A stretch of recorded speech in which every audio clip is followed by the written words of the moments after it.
It's gonna go live real quick.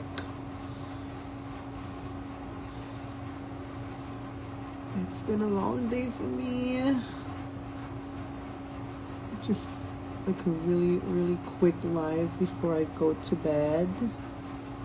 Because I feel like I haven't talked to you guys in a long time. I look tired already because I had 2 shows today. I've been up since 7 a.m. today for 2 of my shows. Tuhog. It's actually my first time in drag performing after 2 months. So I just came from the ISI event, and I am your 2026 Miss Cowgirl.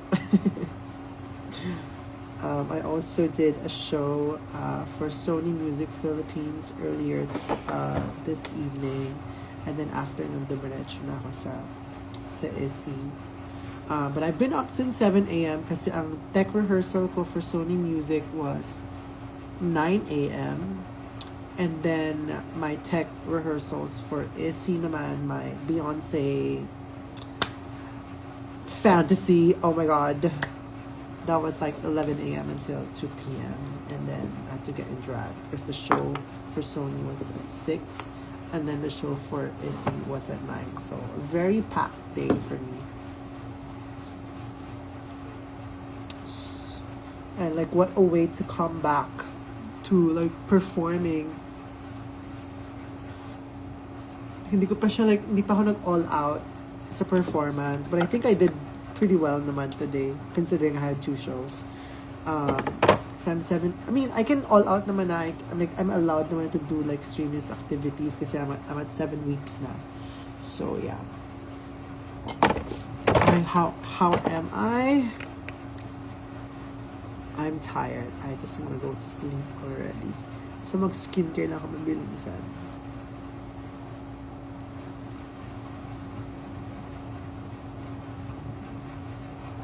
I'm so tired as in.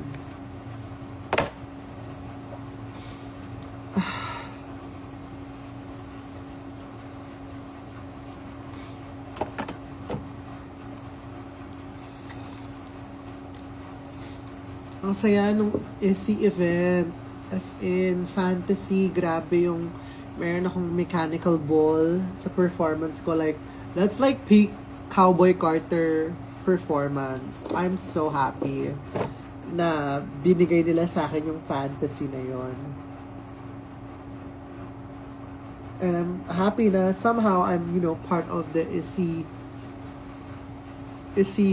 world already, diba? So I'm really excited for our upcoming mga ganaps.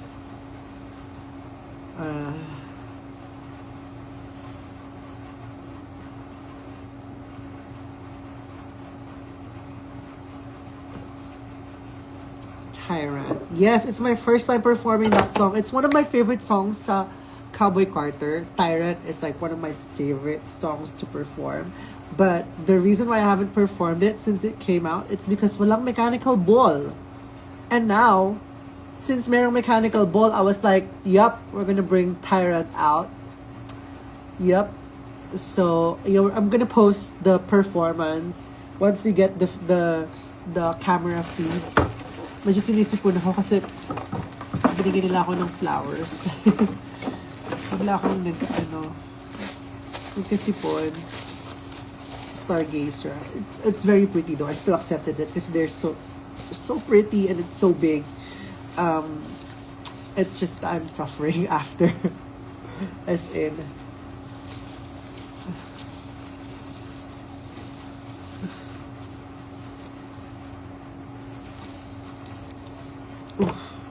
mahihiyak-iyak pa ako sa flowers na agad.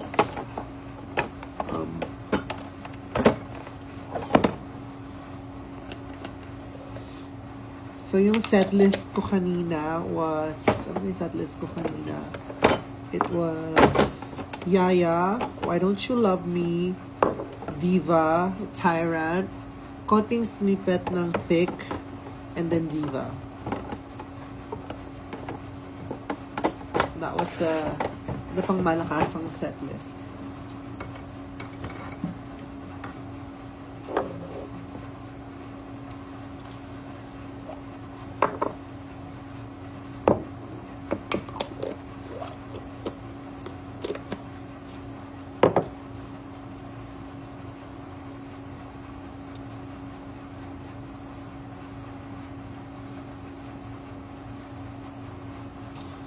Kala ko may allergy. Yeah. Kaya sinisipon ako ngayon. Nahiya. No, they're so pretty not to accept. So I'm willing to risk. After the comeback show, mama, tuloy-tuloy na ba? Yes, tuloy-tuloy na ako. I will be announcing a nationwide tour very soon. As in, may kasabay din yung nationwide tour na yun. May i-announce din ako sa March 6 sa aking comeback show. Meron akong i-announce na something big project. It's another comeback for me. And then, I'm gonna do another comeback tour. Nationwide tour. So, medyo marami kaming piniling mga cities this time. And most of them kami magpo-produce. So, hindi na kami mag-aantay ng promoters. Kami na mismo ang pupunta sa inyo. Meron kaming sige, mag-tease na ako ng mga cities para makapag-prepare kayo. Meron tayong Davao, meron tayong Iloilo, meron tayong CDO, meron tayong Pampanga, meron tayong Baguio, I think, may La Union, merong Cebu. Finally, Cebu, I'm coming back. I think we also have Zamboanga, and another unconfirmed city in the north. So, ayun. Medyo marami-rami. We're working our asses off. I know sinasabi namin naka-break kami, pero habang naka-break kami, we're really, working our asses off to bring the Marina Summers experience to you guys. Ayun.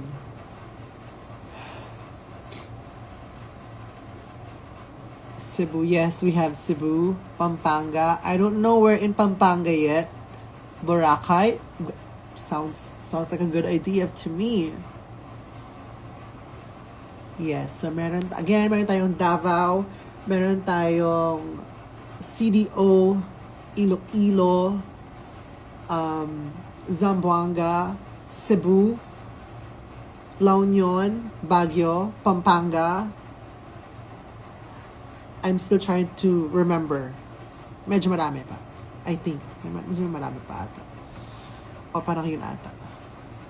Rainbow Cafe, Boracay. Palawan. Bulacan.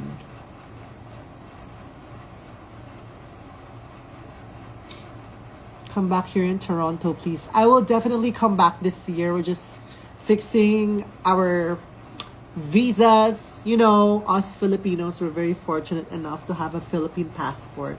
That's why our visa is very strong, no? Sabi nga na SB19, di ba?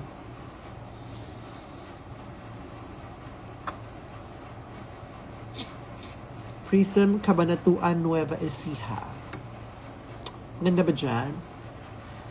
Sana ma-timing na nasa Cebu ako during show. Itong mga shows na to are gonna be happening ng March, April, May. March, April, May. Meron kaming mga schedules na ilalabas soon.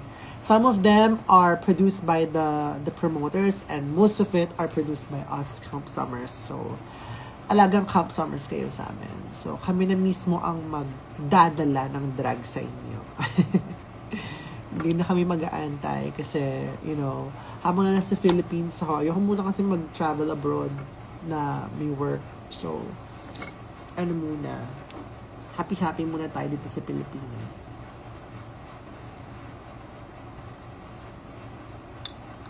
Kita-kits sa Cebu, yes.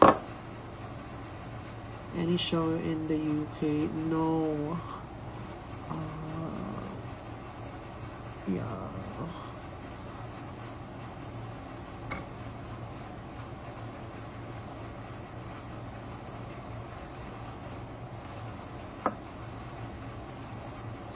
Prism, ano ba yung Prism Nueva Ecija?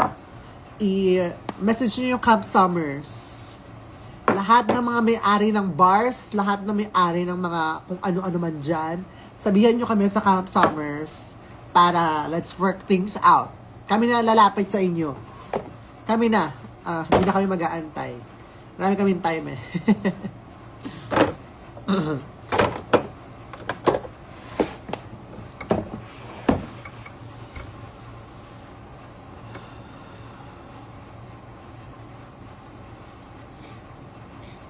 Sana sa PBB sumali ka. Oo nga eh, naantay ko ang tawagan nila ako sa celebrity edition. Parang may celebrity talaga, di ba? Parang puksaan, ganun. Yung imagine yung mga confessionals ko, inaaway-away ko si Big Brother, di ba? Chanes! Miss Lolita Banana.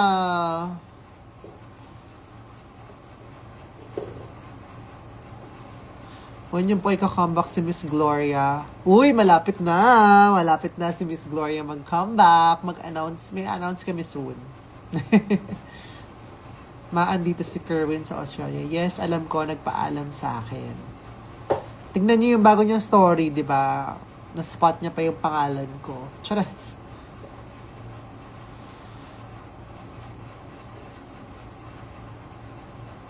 Balik ka na dito sa Canada, Odette. Yes, balik ako dyan very soon. Latter part of the year. We're just, fixing visas and everything.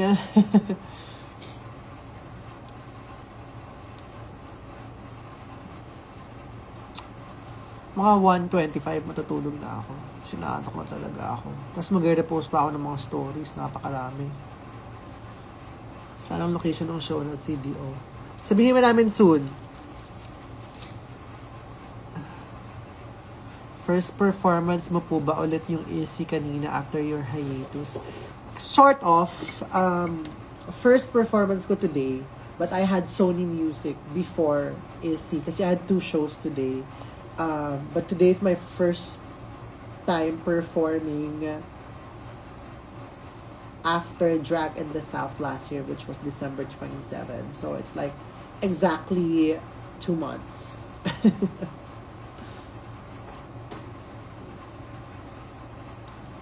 So yeah, it was really, really fun. A lot of friends were in the crowd as well. So I'm happy to be part of it. What? Yes, I had 2 shows today. Sorry. March 6, can't wait for March 6. Yeah, same. Thank you for being our Miss Cowgirl.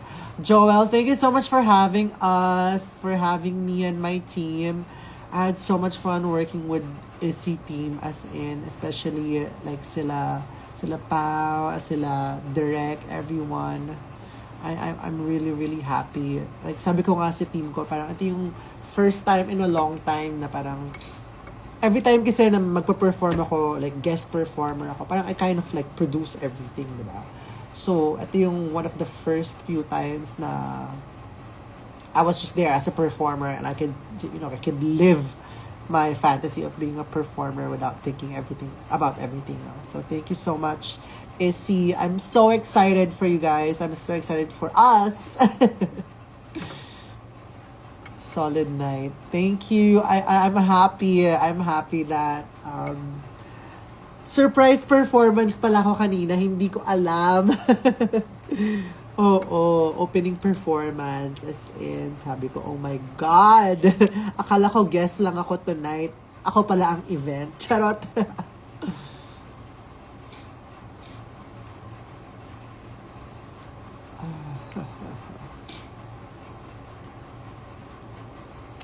Thank you also for the flowers, Joel. Kahit na sinisipon na ako ngayon. No, sabi ko sa kanila, I had to accept the bouquet. It was really beautiful, pretty. I had to accept it. I can't not accept it. I've accepted it.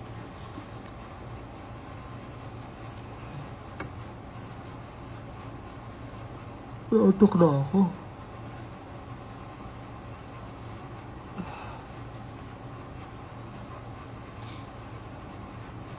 Anyways, I'm gonna sleep na, guys. Also, for those of you na wala pang tickets ng aking comeback show on March 6, we have prepared an amazing, amazing show for you girls and guys and everyone in between. Get your tickets at campsummers.helixpay.ph.